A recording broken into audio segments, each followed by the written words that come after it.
Many thanks for joining us on the newsroom on TV 360 Nigeria. I am Annetta Phillips. The police in Kano State have rescued 9 children kidnapped from the state and trafficked to Onitsha, the commercial hub of Anambra State. Commissioner of Police Ahmed Ilyasu said 8 suspects have been arrested in connection to the crime. According to him, the victims had been trafficked from Kano to Onitsha over the last 5 years. Meanwhile, Governor Abdullahi Umar Ganduje has lauded the police and all other security agencies for their efforts in rescuing the children. Samuel Okoli, a staff of Auchi Polytechnic, who was said to have been abducted by gunmen on October 9th, has been found dead.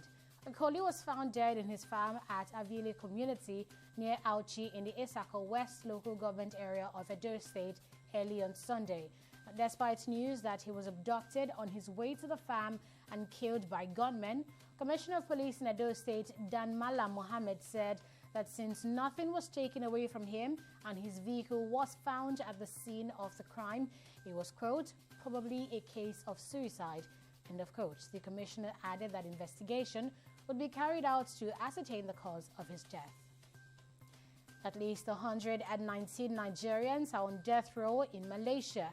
Amnesty International said this in a report released over the weekend, adding that they were arrested and convicted for drug-related offenses. The human rights organization said there were 1,281 persons on death row in the Asian country, adding that the inmates were being kept in 26 detention facilities across the country. And in Lagos, the state governor, Babajide Sanwo-Olu, has declared a state of emergency on dilapidated roads in the state. Boyega Akoshile, his chief press secretary, said the governor has directed immediate construction work on the roads beginning from Monday, October 14th. A total of 8 construction companies have been deployed to fix the roads. No fewer than 13,000 people are expected at this year's meeting of the World Bank and the International Monetary Fund (IMF). The annual event opens on Tuesday and will take place in Washington, D.C., the United States.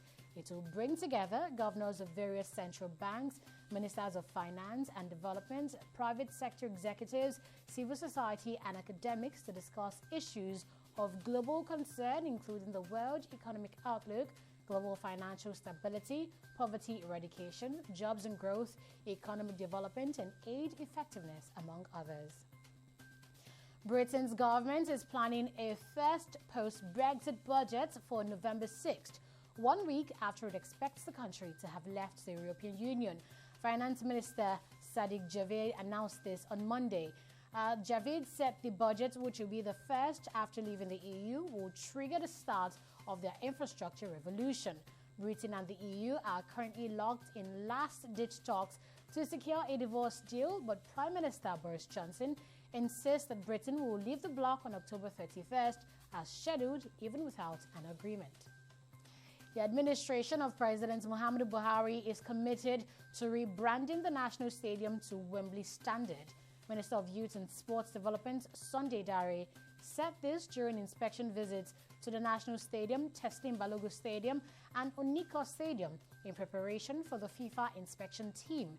Dare said all stadia and sports facilities across Nigeria will soon be upgraded as Nigeria bids for the hosting rights of FIFA Women's World Cup tournaments next year. And that's all on this hour. Do join us again at 3 p.m. West African time for more updates. I am Annetta Felix. Bye for now.